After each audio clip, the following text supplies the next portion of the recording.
Assalamualaikum, kami dari kelompok 4.1. Di sini kami akan memaparkan tugas kelompok tentang analisis isu kontemporer. Isu yang kami pilih adalah korupsi. Apa sih itu korupsi? Korupsi adalah semua tindakan tidak jujur yang memanfaatkan jabatan atau kuasa untuk mendapatkan keuntungan bagi pribadi atau orang lain. Sebelum ini, kelompok kami telah menonton film yang berjudul tentang korupsi. Di dalam film ini, korupsi yang dilakukan oleh penyuap pelayan publik untuk mendirikan izin usaha. Bisa dilihat di link berikut ya. Selanjutnya ada jenis korupsi. Yang pertama, ekstraktif, yaitu suap dari penguasa kepada penguasa untuk mempermudah usaha bisnis dan agar memperoleh perlindungan. Nah, jenis korupsi ini sama persis seperti video yang kami lihat. Selanjutnya, ada korupsi manipulatif, dilakukan pengusaha untuk mendapatkan kebijakan atau keputusan agar dapat mendatangkan keuntungan ekonomi bagi dirinya. Selanjutnya ada subversif, yaitu pencurian kekayaan negara oleh para penguasa atau pengusaha yang merusak kehidupan ekonomi bangsa. Dan nepotetik dan kronisme, yaitu perlakuan istimewa yang dilakukan oleh penguasa kepada sanak saudaranya dan kerabatnya dalam rekrutmen atau pembagian aktivitas yang mendatangkan keuntungan sosial ekonomi maupun politik. Nah, ternyata banyak loh penyebab korupsi. Yang pertama ada CDMA, yaitu faktor kekuasaan dan monopoli yang disertai adanya akuntabilitas. Korupsi dapat terjadi juga karena keserakahan, kesempatan, kebutuhan dan pengungkapan, dapat terjadi karena tekanan, peluang, dan pembenaran, dan korupsi dapat terjadi karena motivasi pelaku itu sendiri. Sebenarnya kapan sih korupsi masuk ke Indonesia? Ternyata, korupsi di Indonesia sudah membudaya sejak dulu, sebelum dan sesudah kemerdekaan, di era Orde Lama, Orde Baru, dan berlanjut hingga era reformasi. Berbagai upaya telah dilakukan untuk memberantas korupsi, namun hasilnya masih jauh sesuai harapan. Sebagai warga negara yang baik, bagaimana ya upaya yang harus kita lakukan? Ada tips nih. Yang pertama, membangun supremasi hukum yang lebih kuat. Yang kedua, membekali diri dengan pendidikan religi hingga menjaga eksistensi para aktivis yang perlu dilakukan.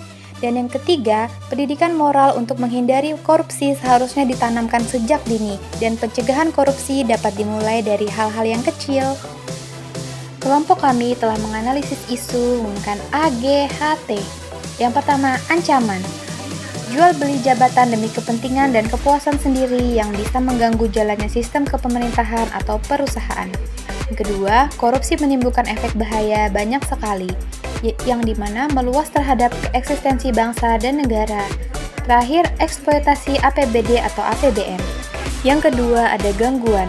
Mengakibatkan melambatnya pertumbuhan ekonomi, menurunnya investasi, perkembangan kegiatan usaha terhambat, pengangguran semakin meningkat, harga barang dan jasa menjadi melambung, dan merugikan keuangan negara. Selanjutnya ada hambatan. Hambatan yang pertama, struktural. Hambatan ini diatur dengan baik oleh koruptor. Yang kedua ada kultural, yaitu kebiasaan negatif yang berkembang di masyarakat kita. Selanjutnya instrumental, yaitu kurangnya pendukung dan bentuk peraturan dalam perundang-undangan.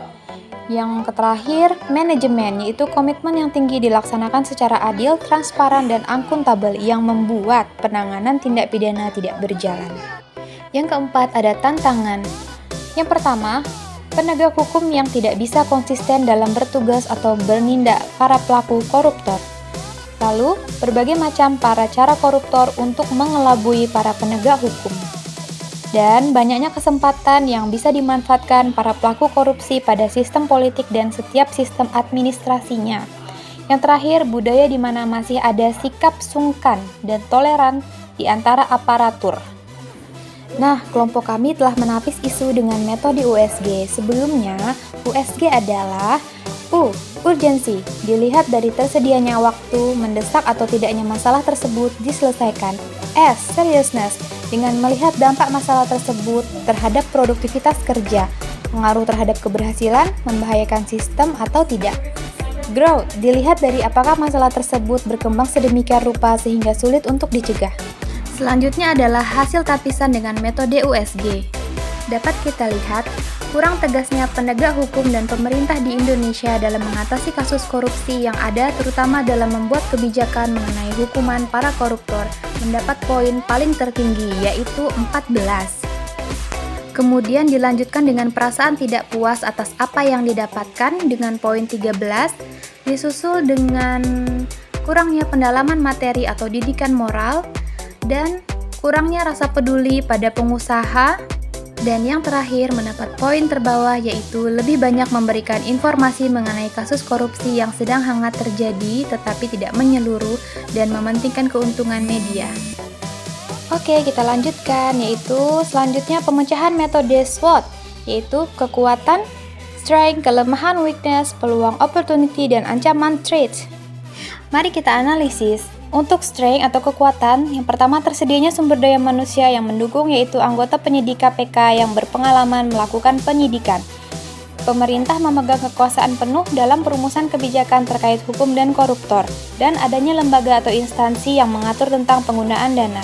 Lalu ada weakness, yaitu pertama kurangnya koordinasi, yang kedua kurangnya koordinasi antara pemangku kepentingan untuk memberikan edukasi berupa penyuluhan dampak dari korupsi, pengawas yang kurang oleh instansi atau lembaga. Selanjutnya opportunity atau peluang, kemajuan teknologi dan banyaknya sumber daya manusia yang mampu membuat aplikasi untuk meningkatkan akuntabilitas, mempermudah alur penggunaan dana yang tidak harus melalui banyak pihak.